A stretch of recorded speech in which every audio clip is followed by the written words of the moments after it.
No podemos superar la crisis educativa con el modelo tradicional en las aulas. Curtis Johnson. En el sector de la industria, innovar supone mejorar continuamente los productos con respecto a sus versiones anteriores. En este proceso gradual, a veces surge una innovación radical que rompe con el paradigma anterior. Se trata de una innovación disruptiva, algo que obliga a la industria a cambiar sus esquemas y a adaptarse para no morir. Curtis Johnson, consultor educativo, le explica a Punset que la educación está viviendo un proceso de innovación disruptiva que, con apoyo de las plataformas digitales, revolucionará la manera de aprender en las aulas.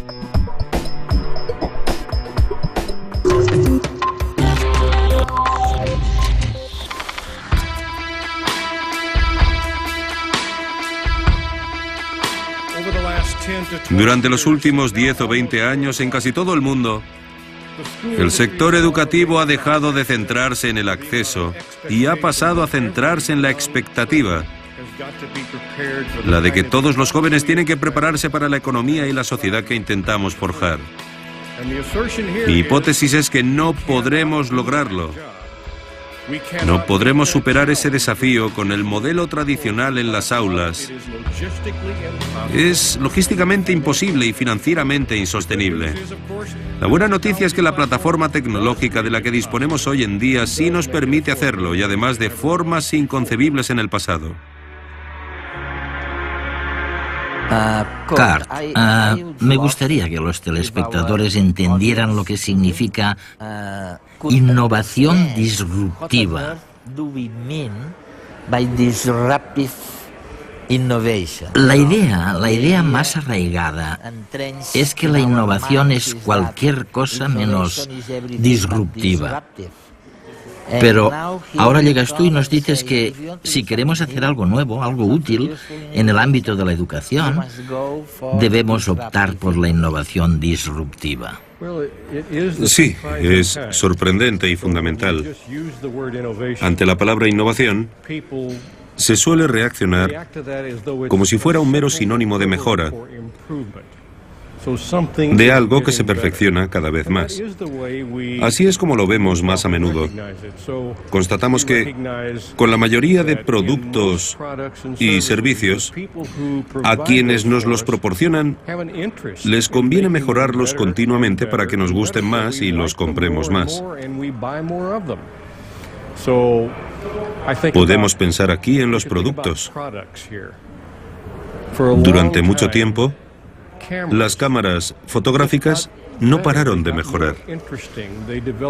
Cada vez eran más interesantes, tenían más capacidad. Las películas fotográficas eran de grano más fino, más coloridas y con más resolución. Si esperabas un año o dos, podías comprarte una cámara nueva que superaba con creces la anterior. Sin embargo, en algún momento, cuando la ciencia encontró la manera de sustituir los carretes por la imagen digital, de repente, todos los que invertían en mejorar cámaras analógicas, que era una forma de innovación continua, y que iban mejorando. Sí. Bueno, pues de repente se vieron trastocados por las cámaras digitales. Que eran muy malas al comienzo. Hasta el punto de que es muy difícil encontrar un sitio para comprar carretes en la actualidad. Este es un ejemplo de innovación disruptiva. Se podría decir que lo mismo que pasó con las cámaras analógicas sucedió con la música. Me refiero a que la industria musical, como la entendíamos tradicionalmente, trabajaba para que los soportes, los medios en los que se ofrecía la música, mejoraran todo el rato. El disco compacto era infinitamente mejor que los antiguos discos en vinilo. Es cierto, ya. Pero luego Apple, imagino, y otras empresas comprendieron que incluso si el sonido no era tan perfecto como el de un magnífico CD, la modularidad de poder comprar una canción por $1, sumada a la portabilidad de poder tenerla en varios soportes cómodos y fáciles de transportar, era algo que podía arrasar con todas esas décadas de innovación continua, de mejora incremental continua. Fantástico. Y eso puso patas arriba toda la industria musical. La tesis de nuestro libro es que deberíamos mantenernos atentos porque lo mismo está sucediendo en la industria educativa.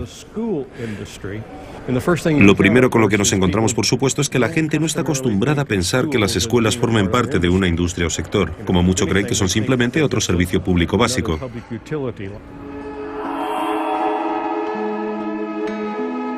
Los libros.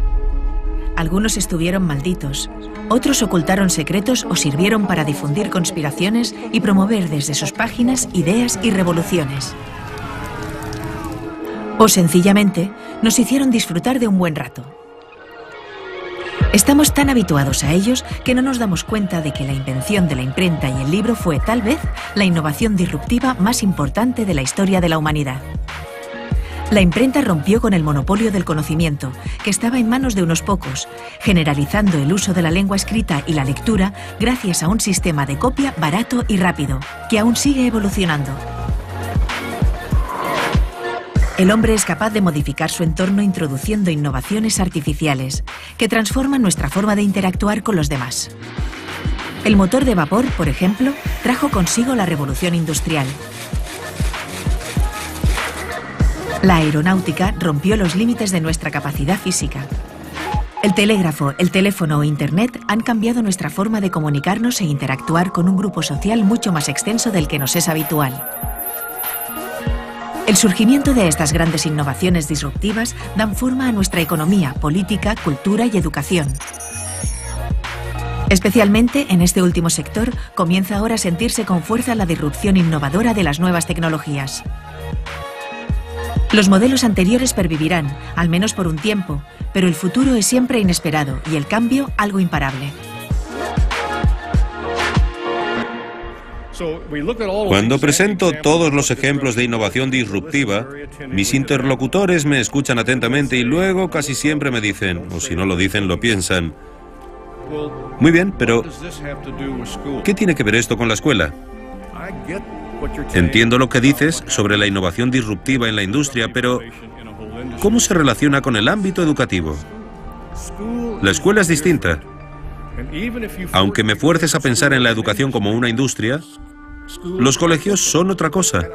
Mi respuesta es que claro que lo son. El sector educativo depende de los entresijos políticos más que cualquier otra empresa o cualquier otra industria, sin duda. Las escuelas tienen mucha presión para conseguir recursos para funcionar. Pero ese no es el quid de la cuestión. Lo más importante es que el modelo vigente en el sector educativo está casi completamente desvinculado de la realidad del siglo XXI. Perdonadme ahora si exagero un poco, pero según el modelo que sigue siendo dominante en la mayoría de escuelas del mundo, al entrar en el aula casi parece que el conocimiento sea algo escaso, difícil, prácticamente imposible de obtener, a no ser que tengamos a un adulto debidamente cualificado de pie frente a un grupo de jóvenes que le escuchen solícitos, dispuestos a anotar en sus cuadernos cualquier dato supuestamente de valor. Pero los alumnos saben que no es así. El conocimiento es ubicuo. Pueden entrar en Google para buscar una respuesta y llegar a ella mucho más rápido que nadie en esta sala. Hasta un muchacho de 9 o 10 años puede hacerlo. Es cierto que tal vez no tengan el criterio para saber cuáles son las cosas que merece la pena buscar, ni la sabiduría para valorar lo que encuentran, pero es evidente que pueden acceder al conocimiento. No tenemos que dárselo. Realmente lo que dices es que la innovación disruptiva que ha sucedido en la industria, básicamente o en cualquier otro tipo de actividad, también sucederá en la educación.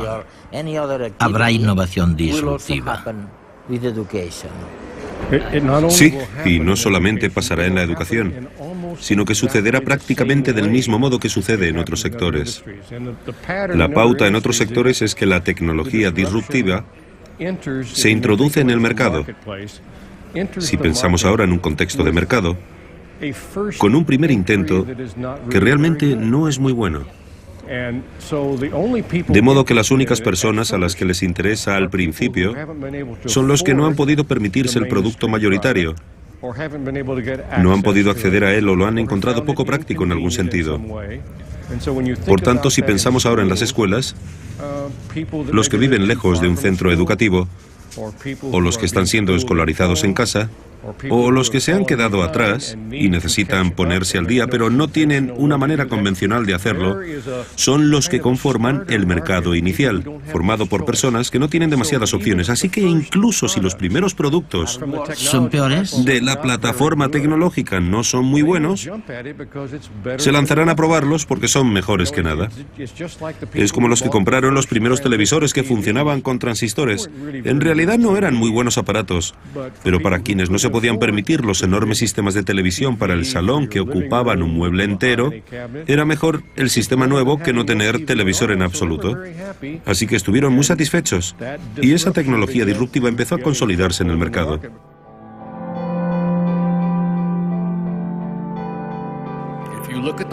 Mirando el modelo de aula dominante, uno podría pensar que todos los alumnos aprenden las mismas cosas de la misma manera, el mismo día, en el mismo lugar y al mismo ritmo.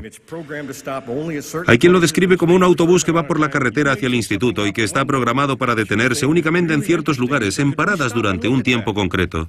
Si alguien va en el autobús, mira por la ventana, ve algo interesante y pregunta si puede bajar a mirarlo, la respuesta es no. Tenemos que ir hacia la siguiente parada, porque así está programado. No es un sistema muy flexible, la única forma de hacerle frente es mediante la personalización radical. ¿Y es posible hacerlo? Desde luego. Pero yo diría que la plataforma tecnológica, o como queráis llamarla, el aprendizaje electrónico, ha seguido el mismo recorrido que la innovación disruptiva que podemos encontrar en cualquier otro sector. La primera versión del aprendizaje electrónico no era demasiado buena, pero luego, sigilosamente, como todas las innovaciones disruptivas, el sistema fue mejorando y mejorando. Se volvió más vívido, más sólido.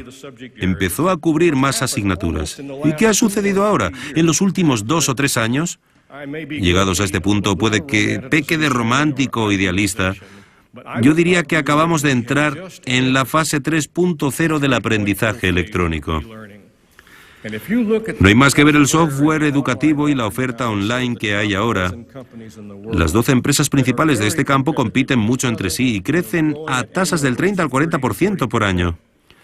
Pero es que, además, este sistema ofrece algunas de las oportunidades de aprendizaje más sofisticadas del mundo. Hay cursos de química que le dan 20 vueltas al 99% de las clases de química que pueda impartir cualquier buen profesor. Y si quieres asegurarte de que los niños sepan qué olor desprende un mechero de Bunsen, siempre pueden ver el material en la biblioteca e incluso recibirlo por correo. Pero ¿cómo se puede conciliar la innovación disruptiva, incluso en el ámbito educativo, con eso que se nos dice tan a menudo de que uno de los principales problemas de la educación es la falta de personalización, que es muy cara, claro? Exacto. El sector educativo siempre se ha caracterizado por un compromiso muy noble de personalizar la experiencia de aprendizaje. Siempre hemos dicho que sería muy deseable, pero lo cierto es que jamás ha sido una opción económicamente viable. Es como si alguien quisiera una versión personal del Windows. Resultaría carísimo. El modelo tradicional carece de medios para personalizar la experiencia educativa de cada niño.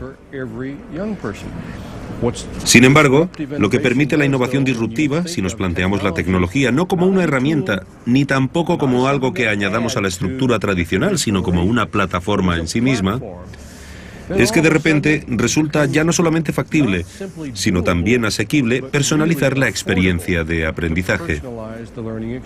Es verdad. Y en realidad, en muchas de las demostraciones que se han hecho hasta ahora, acaba costando un poco menos que el modelo tradicional. ¿Quieres aprender a componer música? ¿Quieres aprender un idioma extranjero? ¿Quieres entender las coordenadas cartesianas, algo que probablemente ha hecho solamente un 1% de los presentes?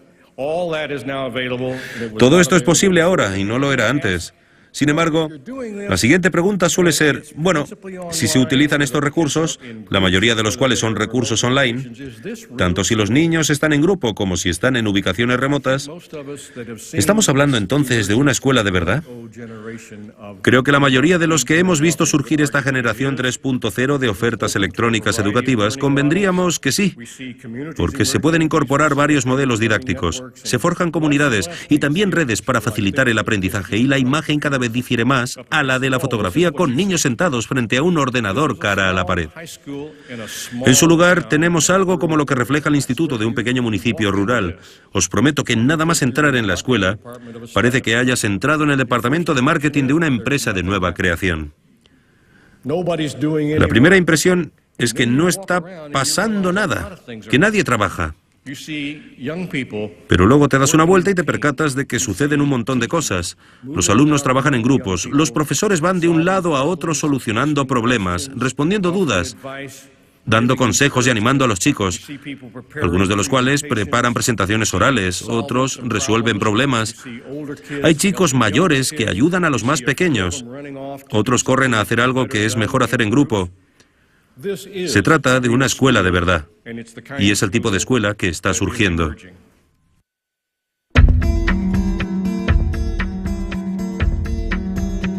De alguna manera, el modelo vigente en el sector educativo está casi completamente desvinculado de la realidad del siglo XXI. El futuro es digital, y los que pueblan ahora las escuelas pertenecen a esa esfera. El sistema educativo está en crisis por muchas razones, y su modificación paulatina es demasiado lenta para la disrupción que las nuevas tecnologías está introduciendo en las aulas. Es difícil seguir adoptando el modelo de una clase estática con un profesor al frente de un grupo de alumnos que lo escuchan atentos anotando en sus libretas. El cambio está rompiendo la jerarquía profesor-alumno por un sistema más cooperativo entre los estudiantes que trabajan en equipo y se supervisan entre sí bajo la mirada del maestro. Las nuevas tecnologías nos están desvinculando progresivamente de la escuela como centro de conocimiento, por un sistema más abierto, el de Internet, en el que una información muy dispar es accesible desde cualquier punto del planeta. El aprendizaje de la nueva generación también debe ser fluido y multidimensional. El uso de las nuevas tecnologías ha acostumbrado a los alumnos a mezclar conocimientos y no responden bien a nuestra manera lineal de presentarles las cosas. La tendencia en educación es hacia la personalización. El alumno mismo elegirá la información con la que desee trabajar y administrará su ritmo de aprendizaje bajo la supervisión de un tutor, quien habrá de seguir también el desarrollo emocional de sus estudiantes. Por último, el aula perderá su entidad física. Ahora podemos aprender online química desde cualquier lugar del mundo y en el mejor de los laboratorios, hacer una excursión al Museo de Historia Natural de Londres o aprender a tocar un instrumento musical desde casa. Aún más, podemos compartir nuestra experiencia con los demás gracias a Internet. No hay duda de que el nuevo sistema presentará problemas y tendrá que solventar dificultades. Pero el futuro está en manos de las nuevas generaciones y debemos apoyarlas a que descubran su potencial.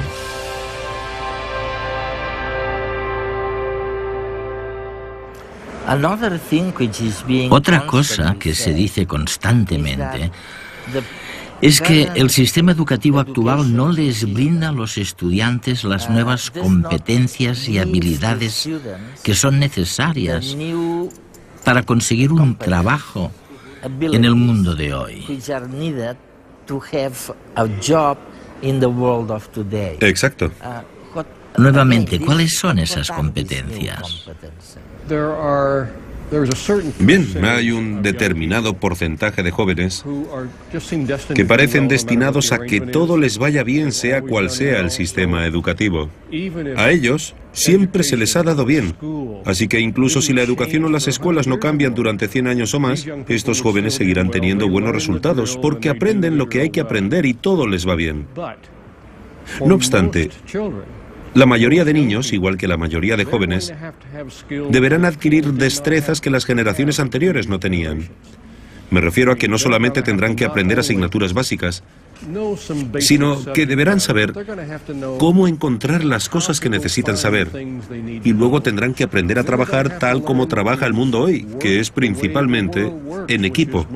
Deberán practicar el arte de la colaboración, que me parece que... no es tan competitivo. Sí, eso es el reto de colaborar con desconocidos. A todos nos encanta la idea de colaborar con nuestros amigos y lo hacemos de muchas maneras todo el rato. Pero el mundo laboral nos fuerza a llevarnos bien productivamente y crear algo de valor con gente que quizá ni siquiera nos gusta, lo cual requiere un tipo completamente distinto de educación. Muchos opinan que la plataforma online comporta anonimato, distancia, soledad, alienación, disfunción social, exclusión. Sí, pero resulta que no es así. Si entrevistamos a los profesores online, y la mayoría de ellos empezaron a trabajar en el sector tradicional y luego se pasaron a la formación por Internet, muchos de ellos porque habían perdido su trabajo, casi todos nos dirán que tienen una relación más cercana, más íntima y más interactiva con los alumnos en la plataforma online que cuando estaban en un aula tradicional. En el aula tradicional estaban ahí de pie frente a ¿qué? ¿20, 25, 30 alumnos? Un 20 o 30% de estos alumnos jamás levantaban la mano para hablar. Algunos porque se aburrían como ostras, ya que todo iba demasiado lento para ellos. Otros porque no entendían las cosas y no tenían suficiente confianza como para pedir la palabra y decir que no se enteraban de nada. Pues bien, en el mundo online, esto no puede ser así.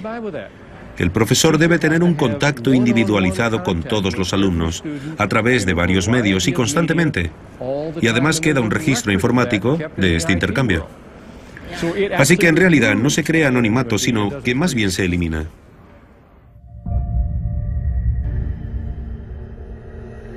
El 28,4% de los jóvenes españoles abandonan sin finalizar la enseñanza secundaria. Una cifra que ha mejorado en 3 puntos en el último año, pero que aún es el doble de la europea. ¿Qué está ocurriendo? Curtis Johnson menciona que una de las posibles causas del elevado abandono escolar de los últimos años es la burbuja inmobiliaria. ¿Para qué estudiar si era más fácil hacer dinero en el sector de la construcción, donde la oferta de trabajo era alta? Sin embargo, algo se quebró profundamente en 2008, cuando se inició la crisis en la que vivimos ahora. El Dow Jones de la Bolsa de Nueva York ha sufrido la mayor caída en puntos de su historia. La burbuja explotó y la tasa de desempleo juvenil española alcanzaba en el primer trimestre de 2011 un 43,6%. Toda una generación perdida con pocas posibilidades de labrarse un futuro en España, o incluso fuera de España, porque nuestro nivel de idioma sigue siendo una barrera. El sistema educativo también es, en gran parte, responsable de la situación, porque no suministra las nuevas competencias necesarias para la sociedad del conocimiento y porque sigue anclado en las necesidades de la pasada revolución industrial. La sociedad actual no puede permitirse este nivel de deserción escolar. Es importante incentivar a nuestros jóvenes a que estudien, ya que se calcula que el 50% del abandono se debe a que los estudiantes no se sienten motivados. Sencillamente, se aburren en clase. El problema al que se enfrenta la educación no solo en España, sino en todo el mundo, es cómo recuperar a ese colectivo de jóvenes. Para ello, tendremos que adaptar la enseñanza al ritmo y forma de vida que comprenden los jóvenes de hoy.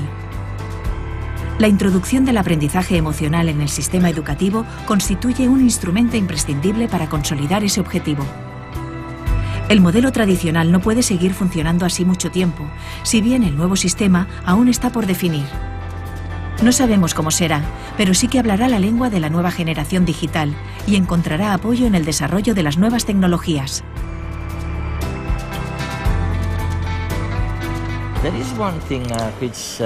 Hay algo que me parece fantástico en lo que dices.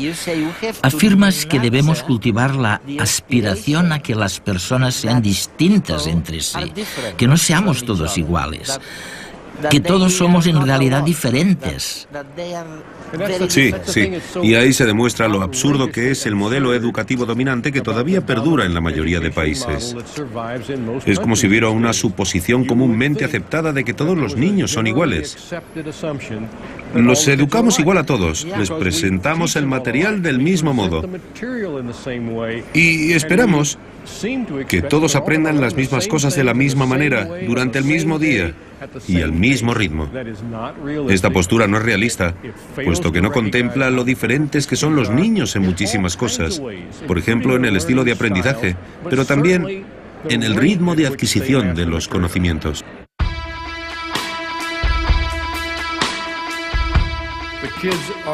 Los niños ya están aprendiendo lo que consideran relevante mediante la plataforma tecnológica en la que viven y respiran. Tenemos dos opciones: o negarlo y oponernos a ello, o aceptar la innovación.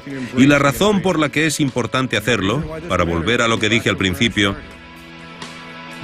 es que ninguna nación, ningún país, ningún lugar del mundo puede permitirse el lujo de perder a la mitad de los niños en el sistema. Y la única manera de no perderlos es aceptar la innovación. La plataforma tecnológica nos permite rediseñar la educación de formas inconcebibles en el pasado. Curtis Johnson.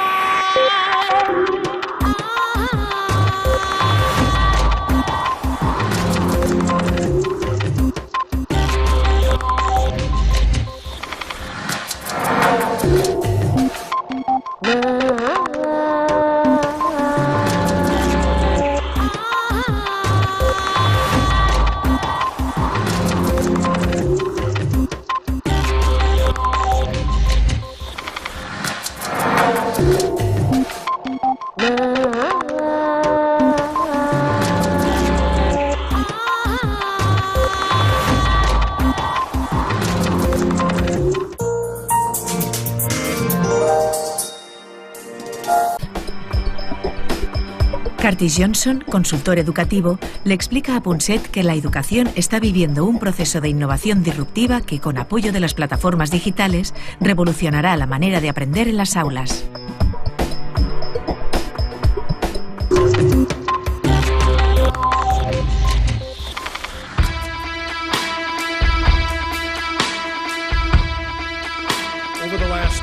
Durante los últimos 10 o 20 años, en casi todo el mundo, el sector educativo ha dejado de centrarse en el acceso y ha pasado a centrarse en la expectativa, la de que todos los jóvenes tienen que prepararse para la economía y la sociedad que intentamos forjar.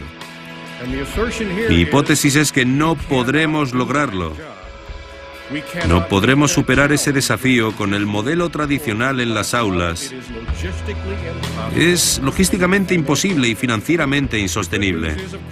La buena noticia es que la plataforma tecnológica de la que disponemos hoy en día sí nos permite hacerlo, y además de formas inconcebibles en el pasado. Cart, me gustaría que los telespectadores entendieran lo que significa innovación disruptiva. La idea más arraigada es que la innovación es cualquier cosa menos disruptiva. Pero ahora llegas tú y nos dices que si queremos hacer algo nuevo, algo útil en el ámbito de la educación, debemos optar por la innovación.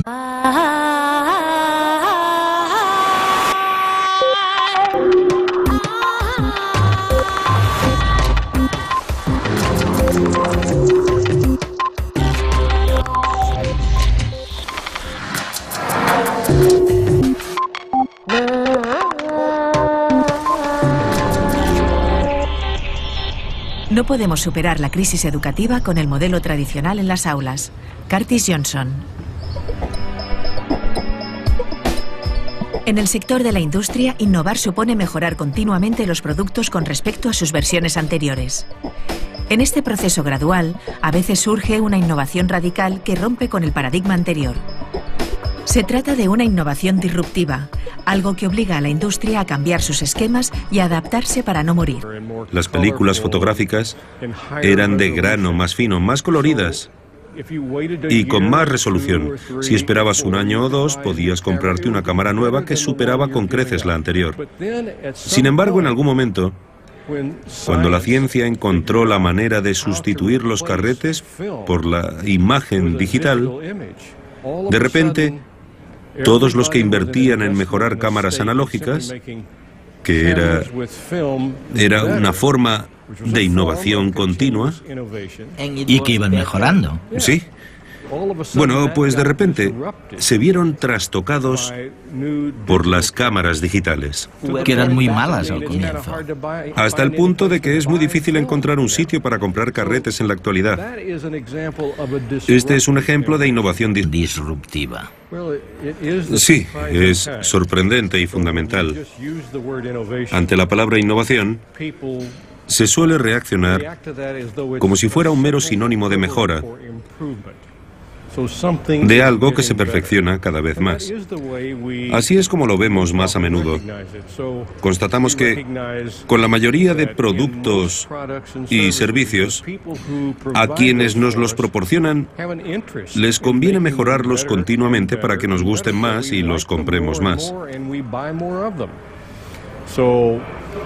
Podemos pensar aquí en los productos.